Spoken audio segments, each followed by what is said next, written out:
Now, it seems a little awkward or queer to the Western people not used to this sort of performance. You know, the whole lot you'll find going, Allahu Akbar, and everyone all gone down, you know. This is, what is this? Putting the heads down, putting the bumps up. What a way to pray. Now this is the human mind. You can't help it. You can't help it because you haven't done it. You see? I said, you know, this is how all the prophets prayed. And when I say that, people get the shock of their lives. I said, this is how all the prophets prayed. You get the shock because you have been reading, but you didn't catch the message. You see, I might quote from the Old Testament. I'm quoting.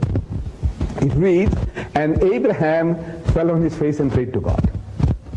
And I'm quoting again.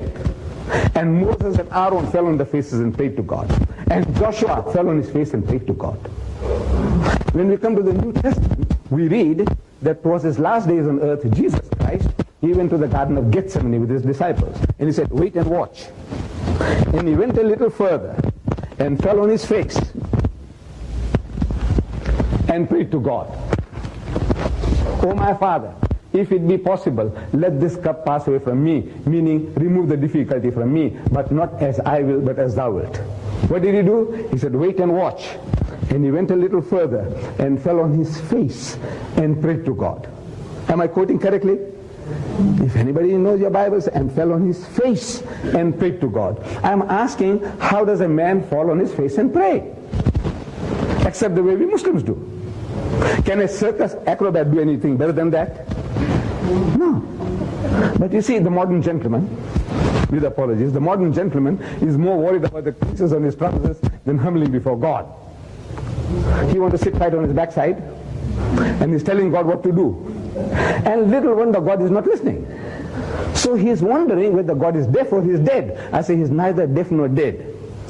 See, there is a means of approach that the spiritual physicians of mankind, Abraham, Moses, David, Jesus, Muhammad, they all set as an example which we should do well to follow. But of course we are better than they, aren't we? That's what you going to do that? You know, falling down like that. But this is what God Almighty, the prophets of God, they humble themselves before the Lord. Now skeptics might tell us, skeptics, you know, our materialistic friends, they say, look, does God need that? Is he hungry for that? I says, no, he doesn't need it. But I say, you need it. We need it. Psychologists, they tell us that our bodies are more directly under our control than our minds. If you can humble the body, you can humble the mind. That's what the psychologist says. You know, for example, let me give you an example, a very crude example. I want some 50 cents from you, 10 cents, 50 cents from you. So I come to you, you know, very humbly, you know, madam, you know, I'm hungry for 3 days, I haven't eaten. Please, if I can have 50 cents.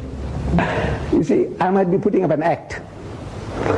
And once you do that, you know, even genuine tears can come out of your eyes.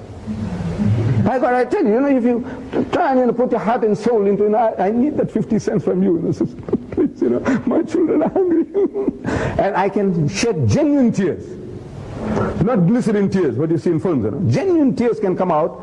You know, you put your heart and soul into what you are saying, because now, this body of yours, you can make it to do anything. And while you're doing that, the mind also falls in tune. So if you humble the body, you can humble the mind. And this is what the spiritual physicians of mankind, they did. Abraham, Moses, Jesus, Muhammad. But now, we don't want to do that. We don't want to humble ourselves. So today now the Americans are going to the Hindus to learn what they call transcendental meditation. A word 2 yards long. They're learning from the Hindus. And they're paying through the noses in the process for learning transcendental meditation.